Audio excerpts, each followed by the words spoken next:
First of all, Dominic, I'd like to thank you for spending the time and coming doing this interview with us. No, it's fine. Thank you. Thank you for having me.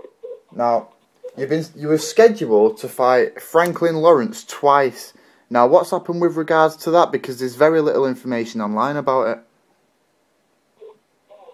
Well, I haven't heard anything else about it. I know that the fight was scratched back in October of last year, and now I'm just sitting back waiting on them to call my name or find somebody else to want to fight me. It's a lot of valuable heavyweights that's out there right now that has decent records and trying to prove themselves or a few and trying to get in line for a title fight, and I'm trying to get myself in line. I'm trying to actually get back, and I'm looking for the big fights. Do you believe that he will? Do you believe that he will most likely be your next opponent? No, I don't think so. I mean, I really think the reason the fight was scratched because he didn't want that. I believe that's what happened. I hope the fight is done this year. I'm looking for big fights, and I've always loved the challenge of fighting bigger guys. And they said he's a guy that has a one-punch knockout. So I'm looking forward to that fight. I'm looking forward to anybody that has the wants to fight. Now, you started boxing at the age of 9, which is really young. Now, is this because you was in a family of fight fans? What made you start so young? Well, actually, I actually started boxing as I was going to the boys' club, and I thought it was a wrestling ring, and it actually ended up being a boxing ring. And I was actually getting in there, emulating some of the old wrestlers that I used to see coming up, and I thought I was Jake the Snake, putting the figure four on people. And the boxing coach ended up coming in one day, and he was like, hey, son, do you want to box? And I was like, oh, this is a boxing ring? I thought it was a wrestling ring. And that's when I actually started boxing. I was at the boys' club, and the ring was right over there, and I was actually in. The coach came and asked me to get in, and I've been boxing ever since. Now, you had a great amateur record of 290 to 26, I believe. You competed in the Olympic trials, you've won national titles, and you've won a world championship as a junior. Now, what was your proudest moment as an amateur? As an amateur, my proudest moment, I had a few proudest moments. One of them was being the first person from Arkansas to win the U.S. championships. When I won it, I think it was 1998 when I won the U.S. championships. And that was my proudest moment. Then my second proudest was going to the Goodwill Games, receiving a bronze medal in the Goodwill Games. Okay, now, the start of your career went quite straightforward, but you had quite a setback in your career, which was your second loss to the Belarusian Sergei Lyakovich, who, as we know, won the WBO title the very next fight. Now, taking into account that you probably would have been in line for that title shot, how much was a setback this for you? It was a big setback. I actually was, setting myself back, and it's been some years that it's taken me to get over what I had going on in my head and holding myself back, kind of from the first loss, letting that first loss kind of put a damper on my career where I wouldn't let myself go. I wouldn't let myself fight because I kind of looked at it like, it ruined my career with the one loss. But, I know that, fighters, you win some, you lose some, and I know that. But what I'm trying to do is just rewrite my legacy, if I will have a legacy. But that's why I'm not retiring here. I'm going to stay around here, and I think it's big and better. And I really feel like that I'm not having my best fight yet. Now, looking at your record, you've got a great number of good fighters on your record. You've got James Toney, Eddie Chambers, Tony Thompson, Sergei Lyakovich. Who was the toughest fighter you fought? To be honest with you, the toughest fighter was myself. All these guys I've been in the ring with, I feel like none of these guys have beaten me. I've been beating myself.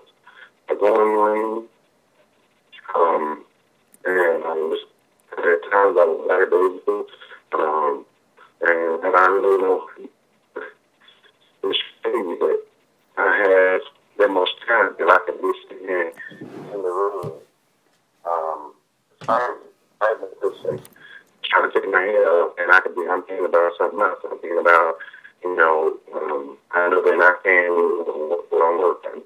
And I'm doing this at the same time while I'm fighting. I'm thinking, I saw the ring. I'm not even in the ring. But I'm in there at the same time. I'm in there throwing punches and throwing punches and stuff. Losing the fight. So, and I know just to turn it up, I know that I still have a lot left. Now, you first appeared on my radar back in 2006 when you fought the British gold medalist Audley Harrison. Is this what you would consider to be your biggest win? No. At the time it was because he, and I looked at that as my gold medal fight, simply because both came out in 2000 together. I actually lost to Calvin Block, going between U.S. and the Olympics. And he didn't even get to fight Audley Harrison. I think he lost maybe in round 1 or 2. And so I looked at that fight and my gold medal fight, and when I won and when I achieved it, I felt good like I won a gold medal, and actually it wasn't. But at the time, it was right behind my biggest fight. My biggest fight to me at the time in my professional career was the Michael Grant fight. That was the fight that kind of pushed me over the hill, and my first coming out fight on HBO to let people know that I was a heavyweight to be reckoned with. Now, a bit more recently, you fought 3 top heavyweights who are all undefeated, and they're all looking to get in the place of the Klitschko's once they retire. Being the guy that's fought them, I'd just like to get your insight onto what chances you think they've got. Now, firstly, you fought the current European champ Kubrat Pulev from Bulgaria, who a lot's been said about. Now, he's beat everyone in front of him, this guy. He's beat Derek Rossi, he's beat Dimitrenko, and he's beat the undefeated Alexander Ustinov. What do you make of this guy's chances of being the #1 guy once the Klitschko's have retired? No, I don't think so. I think what's saving a lot of the guys overseas is that they're overseas, they're over there fighting. I think a lot of them, once they leave from over there and come over here, they're not going to have the kind of, what do you call it, the home field advantage. They're home. Hold on, if that's okay. Would you say the same about Denis Boytsov, who you also fought, or would you say that he's a similar story?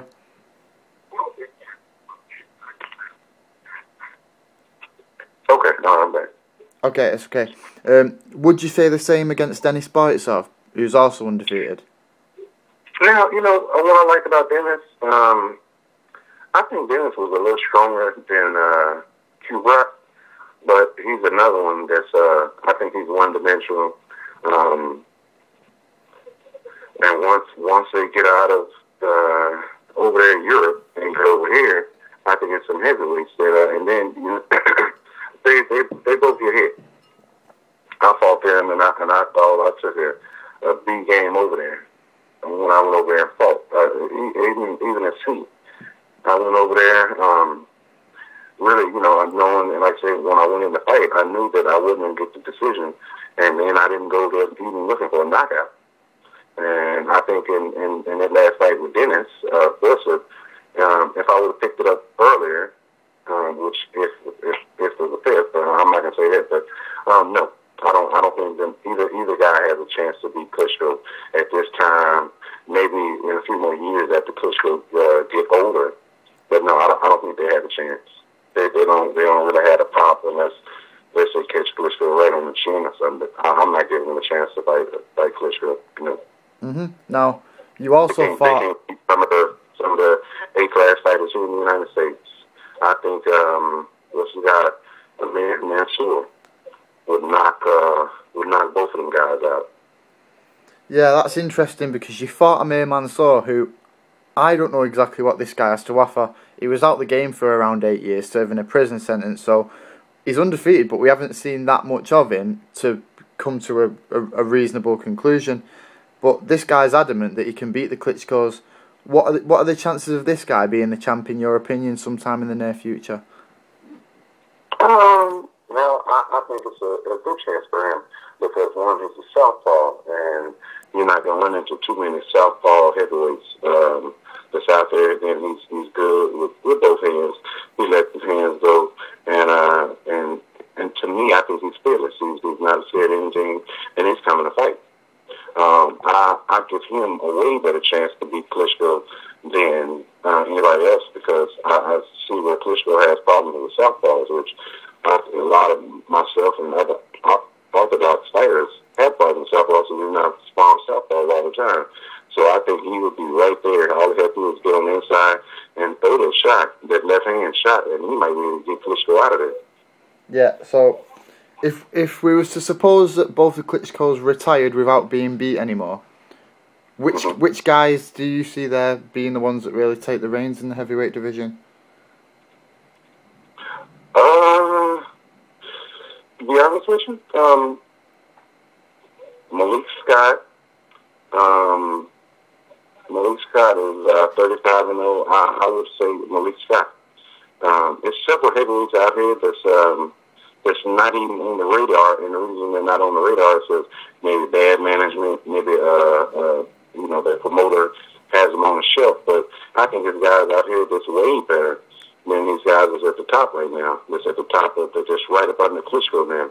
I'm not giving them guys a chance to ones over the overseas because I mean they look for the home field advantage. They're not going to look to come to the United States and fight. If they come outside of their house, if they come outside of Europe, they get knocked out.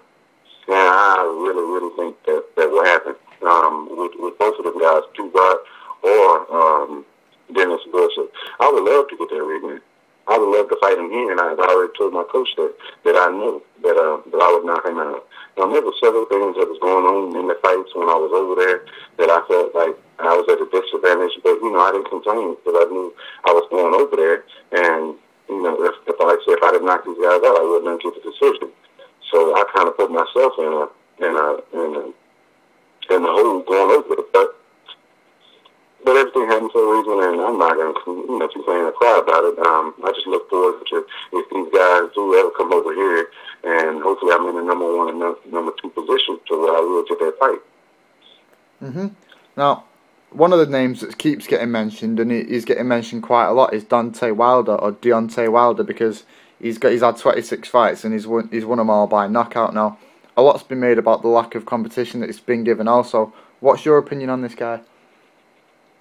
I like Deontay Wilder. He's a big guy. He's out in Los Angeles, California. And he's got out there training together, and I think highly of him. He actually just beat a guy that I really didn't care for. I think it's Kevin Price or something. Yeah, Kelvin Price, yeah. Yeah, I enjoyed that fight. I enjoyed seeing him go down. And usually I'm not like that, to where, I'm not looking to see somebody lose. But that guy right there, I really didn't care for him because he just thought he was just the baddest thing running around here. Thought he was the next Roy Jones, heavyweight Roy Jones. So when he went down, it kind of gave me a good feeling, like I just knocked him out. So, but that's good. The question with Deontay Wilder, I think he has a little more work to do to polishing himself up a little more. But I think that will come in his opponents. Because I guess it's not his fault that everybody put in front of him or going down because his guy Calvin Price was. Both of them undefeated, and Campbell didn't have that many fights, but he was still undefeated heavyweight, trying to go to the next level, and nobody wants a 0 to go, but he did that night. So, I think it's not his fault, it's up to his handlers, and just promoting himself, hopefully it's better fights out there for him.